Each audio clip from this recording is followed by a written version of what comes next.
Asante na karibu tena kwenye makala nyingine ya podcast yako, na nyuma ya hiki kipaza ni mimi rafiki yako mwenyeji wako James Ruta.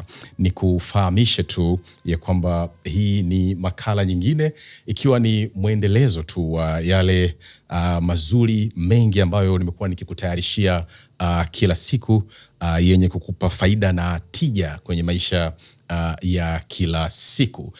Kabla sijaenda mbali zaidi, pia nipende kukutakia a very happy new year 2026. Asante kwa kuwa umevuka salama. Asante kwa hapo mahali ulipo.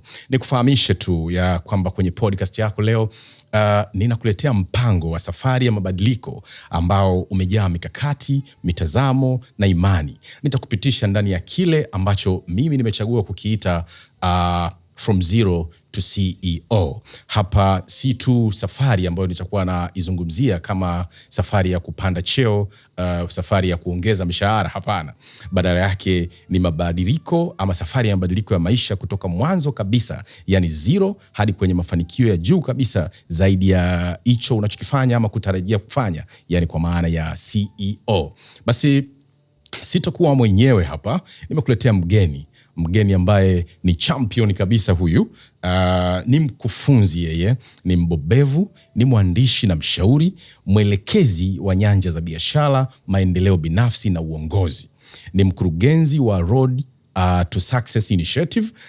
Yeye pia ni katibu mkuu wa Tanzania Speakers Association na Institute of Public Speaking.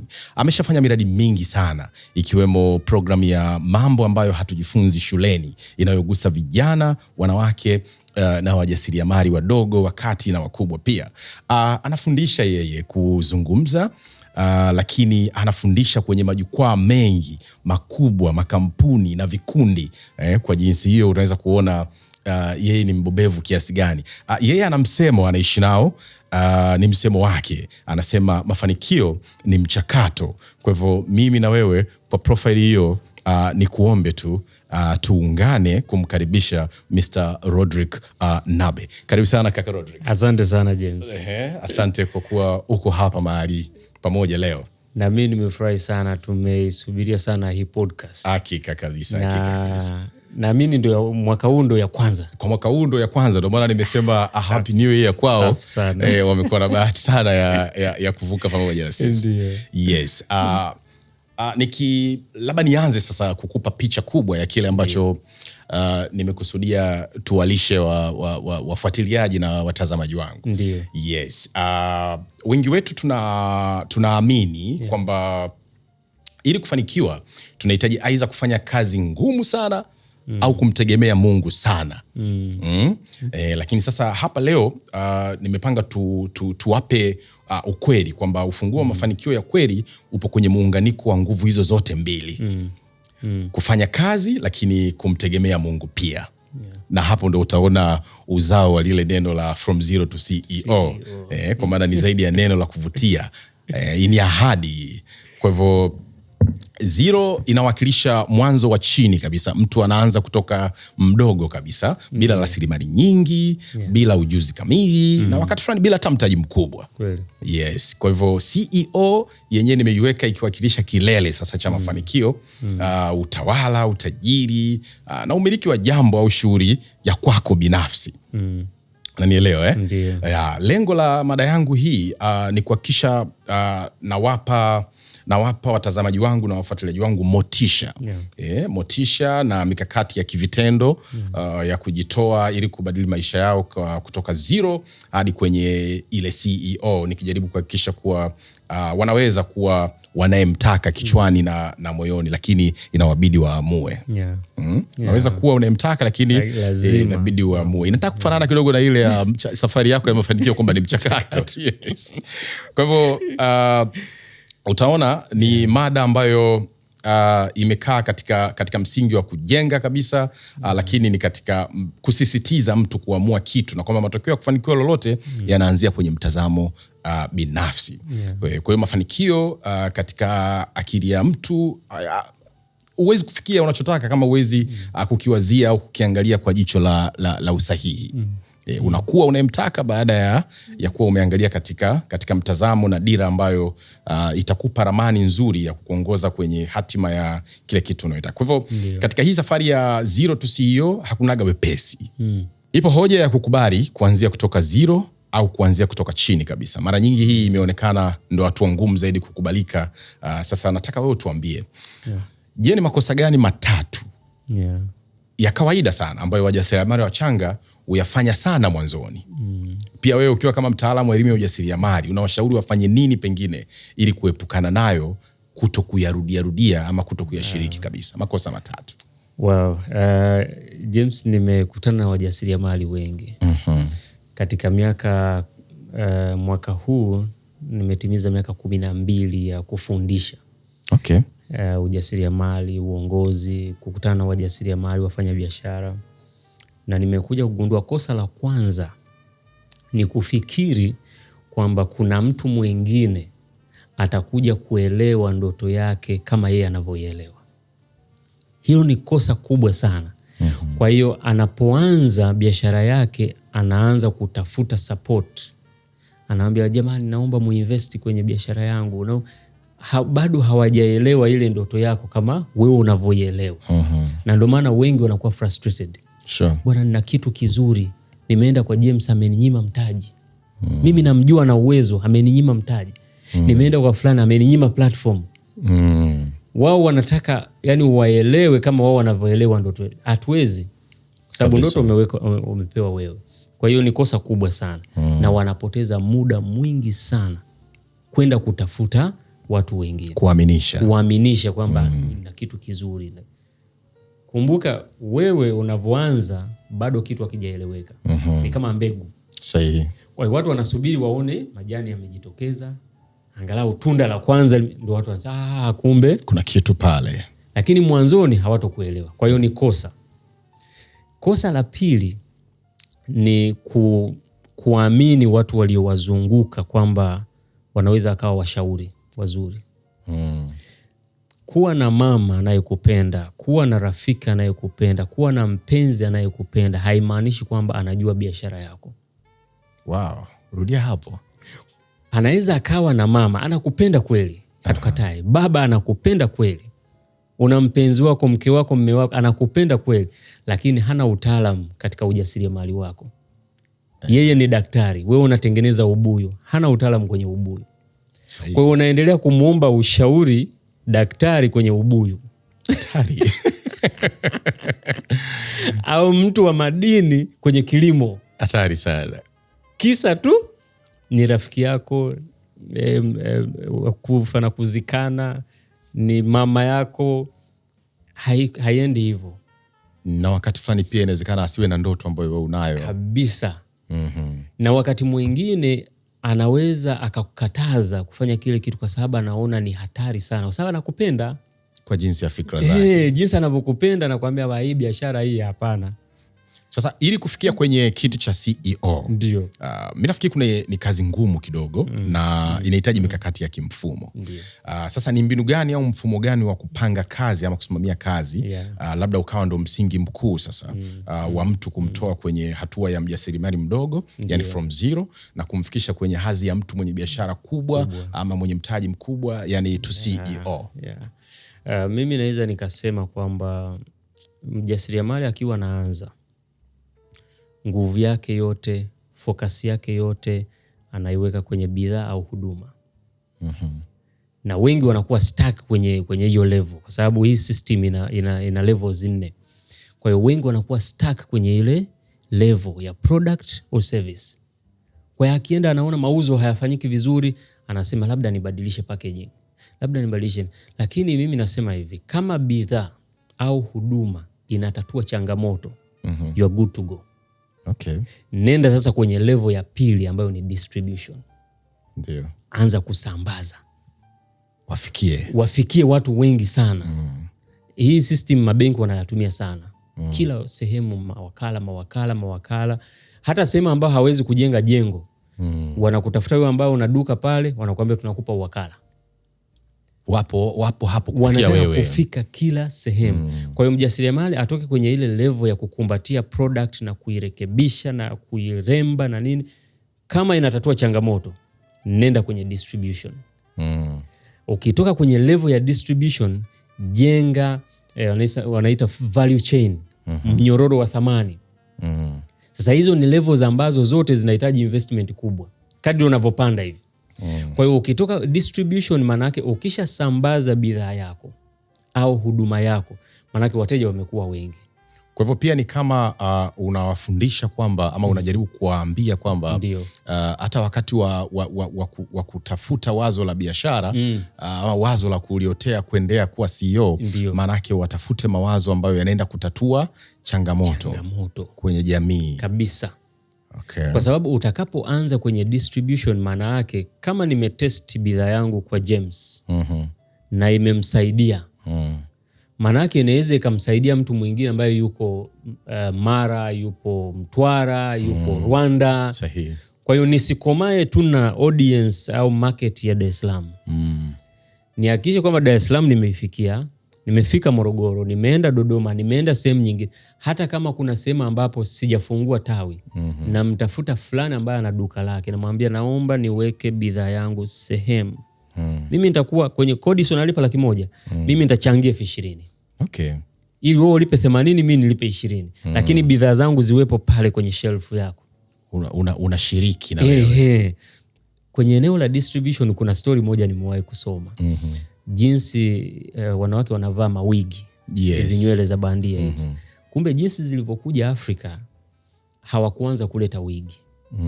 Walianza kudistribute mawazo ya ile wigi kupitia video na picha. Okay. Wakasambaza picha, wakasambaza video. By the time wanaleta mzigo wenyewe, soko kila kitu kinafahamika tayari. Kwa hiyo hata kwenye distribution haimaanishi kwamba sambaza mzigo peke yake. Unaweza ukasambaza idea. Kuna idea ambazo tumesambaziwa, mfano idea za kwa nini mtoto asome kuanzia darasa la kwanza mpaka chuo. Hiyo ni idea imesambazwa.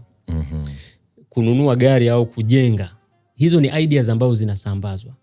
Kuchukua mikopo, yani watu wanakaa wanasema ngoja tuwasambazie idea. Ukishaipokea unaanza kutumia ile bidhaa. Kwa hiyo level ya pili, ukitoka kwenye distribution, jenga mnyororo wa thamani. Sahihi. Sasa mnyororo wa thamani maana yake unamiliki kuanzia production mpaka marketing na delivery ya product. Which is big. Sasa hapo tunazungumzia mjasiriamali labda wakati au mkubwa. Sahihi kabisa. Kwamba una shamba lako, shamba ni la kwako, vifaa vyote ambavyo vinalima na kuvuna vya kwako, magari yanayochukua yale maembe kutoka shambani kupeleka kiwandani ya kwako, kiwanda cha kwako, magari yanayodistribute bidhaa ambayo ya kwako. Hiyo yote value chain yote umeimiliki. And then level ya mwisho kabisa wanasema sasa hiyo ni kumiliki industry au kumiliki ecosystem. Kwamba tukitaja podcast 10 au 100 Tanzania, lazima podcast yako iwepo. Okay. Tukitaja juisi 10, lazima iwepo. Ukiona kwamba imeanza kutajwa kwenye zile 10 au 50 au 100, maana yako unajua nimeanza kuingia sasa kwenye ecosystem na kuimiliki. Mileages. Nimeanza kudominate. Sahihi kabisa. Sasa kwa muktadha huo, ndio dhana ya kumtegemea Mungu huwa inaleta kipengele kipi hapo? Kwa mfano, kwa uzoefu wako tu, imani imechukua nafasi gani katika safari ya mtu ya maisha ya kibiashara, ya kiujasiriamali? Kwa mfano, watu unaowafundisha na kuwakuza, hasa pale biashara inapopitia changamoto kubwa kama vile hasara au kutokuwa na wateja, umezungumza hapo. Je, ni kwa jinsi gani mtazamo wa kiroho unaweza kumsaidia mjasiriamali kuwa mvumilivu hata pale hizo mileage anapozikosa? Wajasiriamali wengi au watu wengi wanachanganya imani na dini. Imani na dini. Hivi ni vitu viwili tofauti. Vitu viwili tofauti. Wanavichanganya sana. Kwa hiyo wanaamini kwamba anaenda kanisani, anaenda msikitini kila wakati, huyo ndo ana imani kubwa. Na ndo atauza sana. Ndo atauza sana, sio kweli. Kwa hiyo imani ni kukubali au kuamini, kuona kwamba kuna kitu kitatokea kabla hata kile kitu hakijatokea. Kwa hiyo haihusiani na kwenda kanisani. Hiyo tafsiri ya kiroho pia. Yani kuamini kwamba kuna kitu na mimi naamini kabisa kwamba kila kitu tunachokifanya, imani yetu ndo kama ingredient ya muhimu sana. Ukisema kwamba sasa nataka kuanzisha familia, unaenda kwa imani. Sahihi. Unamtongoza binti wa watu. Hujui kama mtakuwa na familia nzuri, lakini unaanza. Hujui hata kama ana uzazi. Hujui kama anajua kulea watoto. Unaenda kwa imani. Unafungua biashara kwa imani.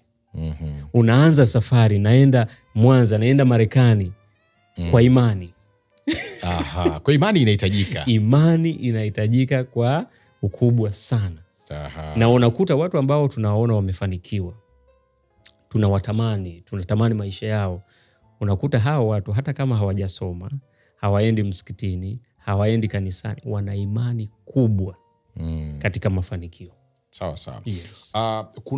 Kuna tabia ya wajasiriamali wadogo au wasafiri wa hii trip ya from zero to CEO. Yes.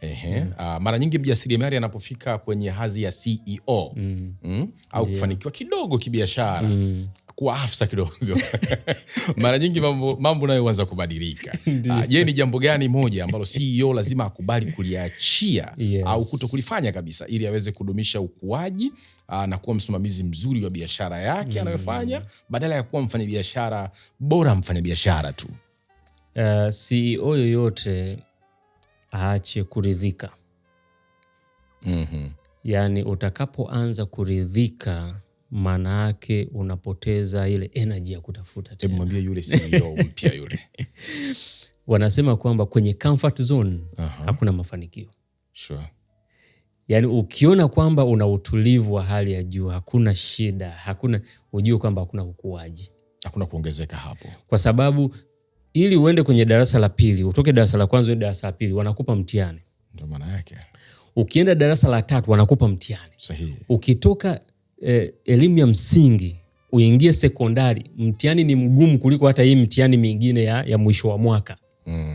Ukiwa unatoka form 6 unaenda chuo, mtihani ni mgumu mpaka unaweka miguu kwenye maji ili usome. Wanasema you burn the midnight oil. Maana yake nini? Ili uweze kukua lazima upitie kwenye mitihani. Sahihi. Na mitihani, ili uweze kukua lazima upitie kwenye mitihani na uishinde ile mitihani. Ndio kukua kwenyewe. Sasa utakapofika level fulani ukaridhika, maana yako utakosa nguvu. Mtihani mwingine ukija unakupiga chini, utachanganikiwa. Okay, sasa kwa jinsi ilivyo mada yetu leo. Yes.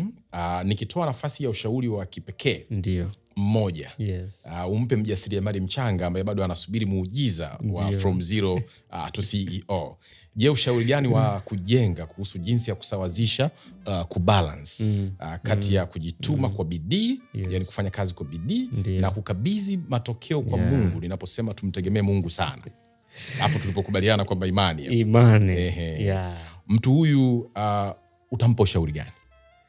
Sikatai kwamba Mungu yupo, na hilo wapo ambao hawaamini, lakini hilo sasa ni imani zao.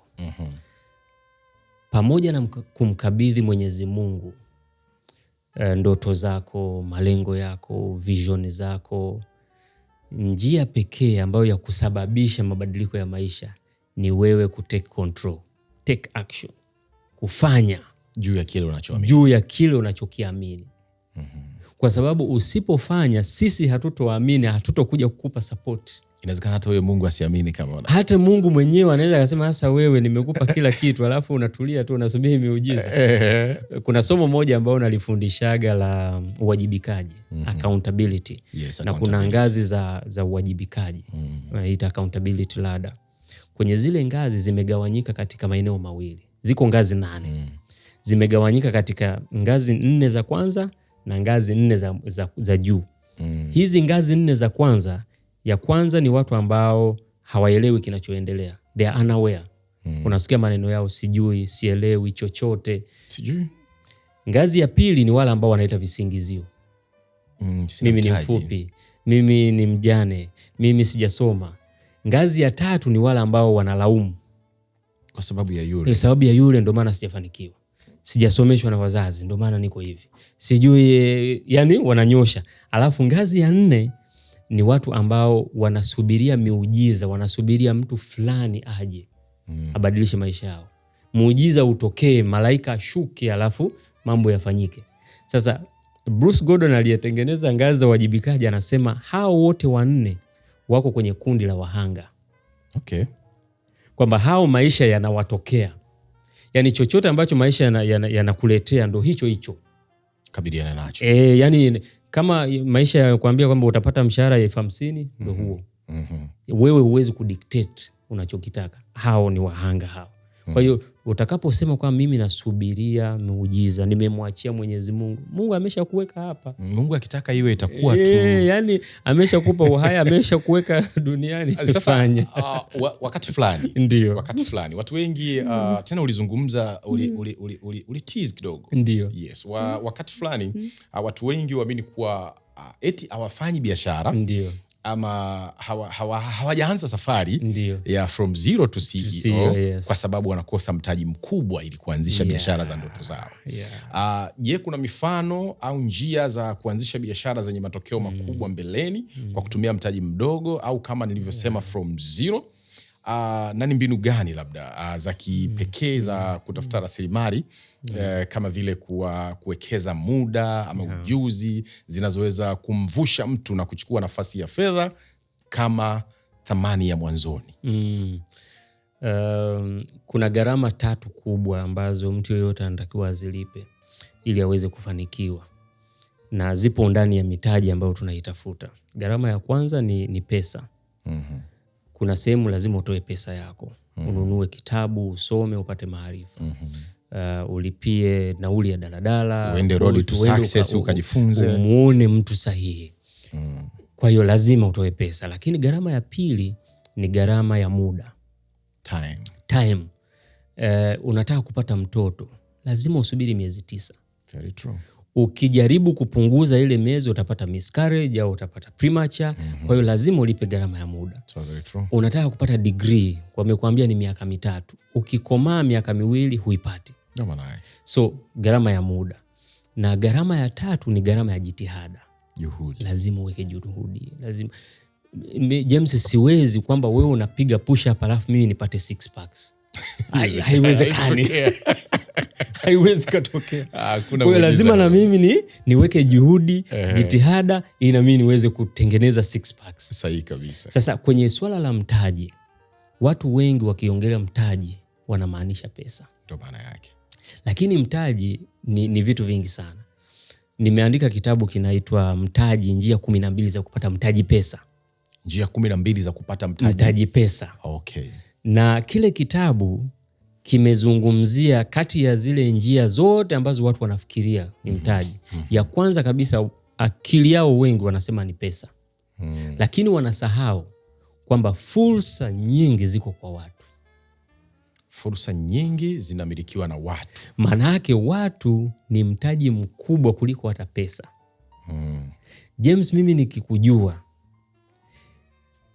na nikaelewana vizuri na wewe, tukaconnect vizuri, unaweza ukanipa mtaji mkubwa kuliko mimi kutafuta pesa. Kuna watu ambao ni viongozi, wana nafasi, yani akifungua tu mlango umepata pesa zote unazotaka. So we should watch the company we keep. The company we keep. That's what you mean? Kabisa. Okay.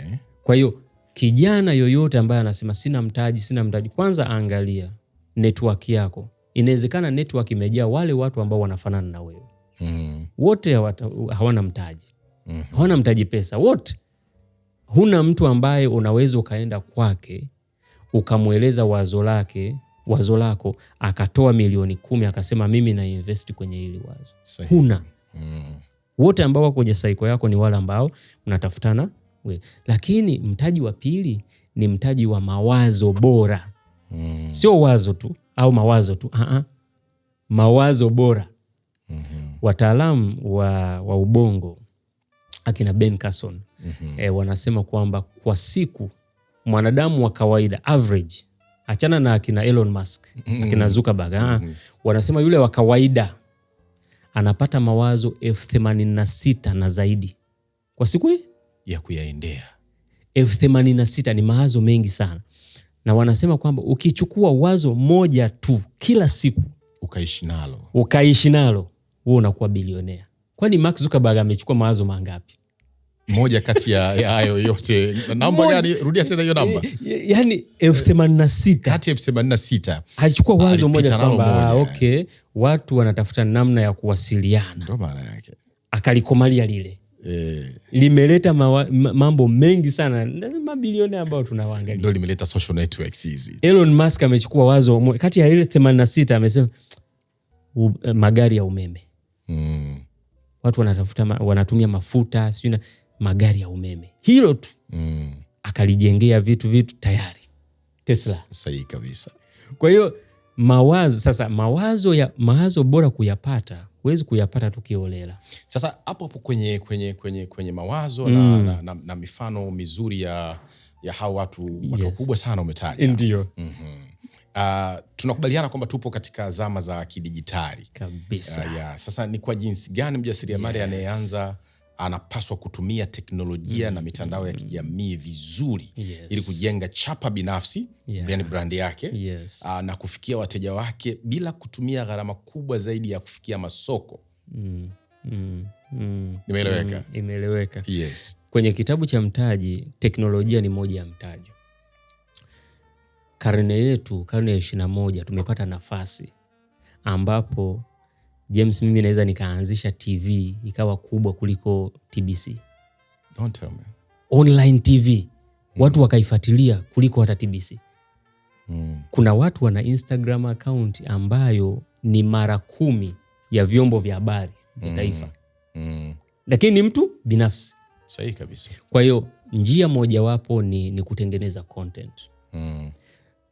Watu kadri unavyowaonyesha uwezo wako, una capture attention yao. Wakisha kuja kwako, maana yake wewe unaweza ukawauzia chochote. Maana yake kama mimi naweza nikakusanya watu 5,000,000, kuna mtu ambaye ana bidhaa ya kuwauzia hao watu 5,000,000, ataniambia bwana, mimi naomba unitaje tu. Namwambia ili nikutaje, naomba udumbukize 5,000,000 kwenye akaunti yangu. Ili mimi niishi na jina lako.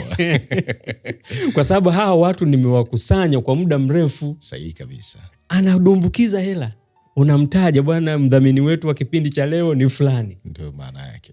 Kwa hiyo teknolojia sasa hivi vijana waione kama rasilimali ambayo tumeletewa. Sasa tukishindwa sisi sijui. Namsikia Mwalimu Rodrick. Itumie teknolojia kukuvusha. Usitumie teknolojia kukudidimiza. Kabisa. Ndio kitu anajaribu kusema. Watu wao wanapata hasara. Ndio.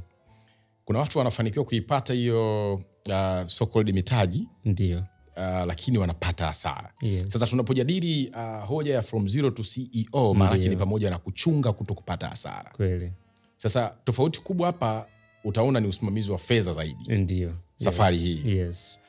Je, ni kanuni gani moja utatufundisha ama utawafundisha wafuatiliaji na watazamaji wangu ya usimamizi wa fedha? Hasa fedha za biashara.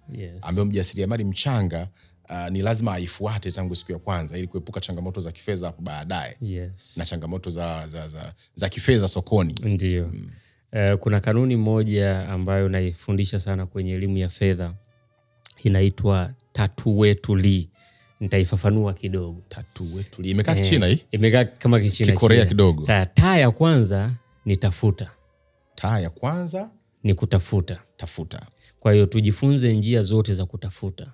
Kupitia biashara, kupitia kuajiriwa, na zipo biashara nyingi. Unaweza kufanya biashara ya kipaji, biashara ya kuwa mtu wa kati. Wewe unasema sina mtaji. Middleman. Kuwa middleman. Dalali. Kuwa dalali. Unajua huyu anahitaji nyumba, huyu anatafuta nyumba, walete pamoja, pata kamishoni yako. Afu waache wao. Waache wao endelee. Umetafuta. Tu ni kutunza. Tafuta alafu asilimia kadhaa hakikisha kwamba unaitunza. Usitumie yote. Wiki iliyopita tulikuwa tuna bootcamp ya watoto. Tukawa tunawafundisha, nikamwambia usifanye kosa lolote la kumaliza kila kitu. Kwa sababu kila kitu ni kosa. Ni kosa, msimu unaokuja huna mbegu tena ya kupanda. Okay. Kwa hiyo kuna watu ambao wanatafuta, kweli wanatafuta, lakini wakisha tafuta hawatunzi. Alafu wekeza. Kwa sababu ukisha wekeza, hiki ulichokiwekeza kinaongezeka bila hata wewe kuwepo. Kumbuka wakati wa kutafuta huku unatumia nguvu, lakini ulichokiwekeza kinaongezeka bila wewe kuwepo. Okay. Alafu tuna tu ya pili ambayo sasa hiyo ni ya kutumia. Sasa hapa kila mmoja ni mtaalamu. Kwenye kutumia. Na hapo ndo zinapoishaga zote. Sasa watu wanachanganya ile tu ya kwanza na hii tu ya mwisho, wakati mwingine wanaziswitch. Hii umeiandika katika moja ya vitabu vyako? Ipo kwenye vitabu. Hebu waambie wataipata kwenye kitabu gani kwa kwenye kitabu cha Mtaji ipo. Kwenye kitabu cha Mtaji. Ambacho kipo sokoni. Kipo sokoni. Okay. Kwa hiyo unakuta mtu akisha tafuta, badala ya kutunza anatumia. Akishatumia, kinachobaki anaona hakitoshi kuwekeza, hakitoshi kutunzwa. Sasa tunapogusia elimu ya jamii kama hivi. Yes. Mafanikio ya CEO yanapaswa kuathiri jamii kwa matokeo chanya. Kabisa. Je, biashara za kileo, hizi biashara za leo, ndio zinapaswa kuweka mkazo gani katika kutoa suluhisho la changamoto zinazogusa jamii badala ya mtu jicho lake moja na la mwisho kuwa kwenye kutafuta faida peke yake? Kuna mtaalamu mmoja amewahi kusema kwamba chochote unachokifanya kwa ajili yako, ukiondoka unaondoka nacho. Chochote unachokifanya kwa ajili yako, ukiondoka unaondoka nacho. That means ukishaondoka tunakusahau. Lakini chochote unachokifanya kwa ajili ya watu wengine, ukiondoka kinabaki kama legacy. Mwalimu Rodrick, nzuri sana. Hebu irudie kidogo. Chochote unachokifanya kwa ajili yako, maana yake wewe faida, changu. The moment ukiondoka hapa duniani, tunakusahau. Unatufundisha tusiwe selfishness minded. Yaani usiwe selfish. Faida tunaitaka, pesa tunazitaka, lakini uwe mtu ambaye anaangalia pia zaidi ya wewe. Kwa sababu pesa haina mwisho. Utapata mabilioni na hautoridhika. Sahihi. Lakini kuna kitu ambacho ukipanda kwenye mioyo ya watu. Kuna watu ambao leo tunaendelea kuwakumbuka, walishafariki muda. Ni kweli. Lakini tunawakumbuka kwa sababu gani? Kuna vitu walivifanya viligusa maisha yetu. Hawakuangalia wao wenyewe. James, kuna kitu ambacho wewe unakifanya, sio kwamba una pesa nyingi sana. Unakifanya na kuna watu wanafaidika, na kuna tajiri ambaye anakuzidi mara 100. Yeye akifariki, baada ya siku 3 tumeshamsahau. Lakini podcast yako wataiangalia miaka 100. Wow. That is what I mean.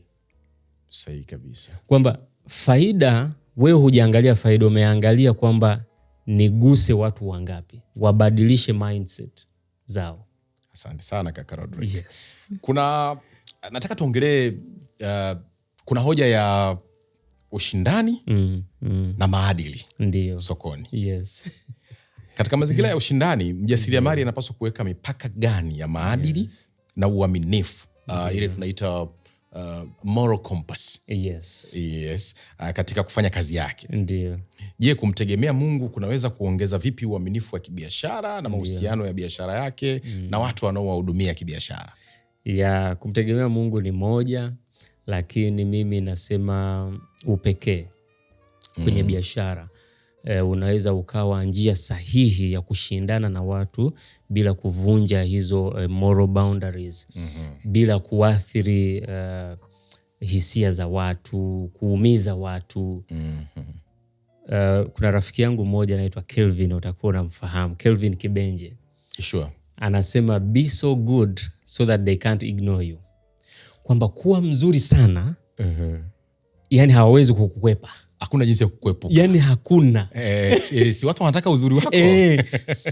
Yani hii podcast ikiwa nzuri sana, yani watu wataenda huku na huku, itakuwa inatajwa. Wow. Kwa hiyo uniqueness, ule upekee wako, ubora wako, fanya kitu mpaka mtu afike wakati asema Nikichagua kukuuliza swali na nikakutaka freestyle tu. Yes. Ukatoka na ujumbe unaochunga hasara. Ndio. Lakini ukatoka na ujumbe unaoongeza uzalishaji. Ndio. Utasema nini na hii audience? Mimi nitawaambia, cha kwanza, kataa kabisa mazoea kwenye kila kitu unachokifanya. Usizoee watu. Kuna watu ambao wanakuja kazini, akiwa mgeni yuko humble sana, akishazoea mazingira, tabia zake zile nyingine zinatokea. Kwenye biashara hivyo, unaanza vizuri, una nidhamu, ukishazoea pesa unaanza kusema mteja anapiga simu sana, anasumbua sana. Hayo ni mazoea. Na hata watu, kuna watu ambao right now unawatamani kukutana nao. Ukishakutana nao siku ya kwanza, ya pili, unaanza kuwazoea. Thamani yao inaanza kupotea machoni mwako. Maana unaanza kupoteza thamani, na hata wao wanaanza kuona kwamba jinsi ulivyokuwa na wathamini ni tofauti. Kwa hiyo kataa swala la mazoea. Be humble. Hata uende kwenye level ya kiasi gani, unaweza ukafikiri kwamba uko kwenye level hii, kuna mtu yuko kwenye level hii, na huyu ambaye yuko hapa kuna aliyemzidi, na huyu ambaye yuko juu yetu kuna yule ambaye anatuzidi sisi wote. Kwa hiyo always be humble. There is always someone better than you. Kuna mtu ana gari zuri kuliko wewe, kuna mtu ana nyumba nzuri kuliko wewe, kuna mtu ana mke mzuri kuliko wewe, kuna mtu ana maarifa mengi kuliko wewe. Just be humble. Endelea kujifunza, na mara nyingi mimi naamini kabisa kwamba mafanikio ni mchakato. Thank you so very much. Na nikiwaongezea tu, usipoteze hata chembe ya nguvu au muda wako kujaribu kubishana au kushawishi watu ambao hawana maono kama yako. Daima zungukwa na wale wanaokutazama kama CEO ujae. Unahitaji baraka za Mungu ili kazi yako izae matunda, lakini unahitaji focus. Usipoteze mwelekeo. Inakupasa kufanya kazi kwa bidii, lakini kwa unyenyekevu na imani yako kwa Mungu utafanikiwa kuondoa hofu na utapata nguvu ya kuvumilia magumu yote ya njiani katika mchakato wa safari ya from zero to CEO. Hivyo simama, chukua hatua, fanya maamuzi ya ki-CEO kweli. Kisha tegemea nguvu za Mungu kuibariki kila hatua ya safari yako from zero to CEO. Mimi ni James Ruta na hii ni podcast yako. Nilikuwa naye kaka yangu, rafiki yangu, kaka Rodrick Nabe. Asante sana kaka kwa kujali, kutenga muda. Ndiyo, lakini kaka, asante kwa upendeleo, hasa ule wa mwishoni. Ndio kaka. Ambao nilichomeka freestyle na umefreestyle kweli kweli. Hakika wamekuwa wanufaika wakubwa. Hivyo basi mpaka wakati mwingine nikifikiri kukuita tena, tafadhali uje. Kaka, nitakuja. Yes, tafadhali uje. Na nikikualika nikakwambia kwamba kuna session nyingine inafuata, nitakuwa na kaka Rodrick, yatakuwepo zaidi ya haya. Na mimi nitakuwa nimetayarisha maswali na hoja zaidi ya hii ya leo. Hivyo mpaka kwenye wakati mwingine, mpaka kwenye session nyingine, podcast yako James Ruta. Bye bye.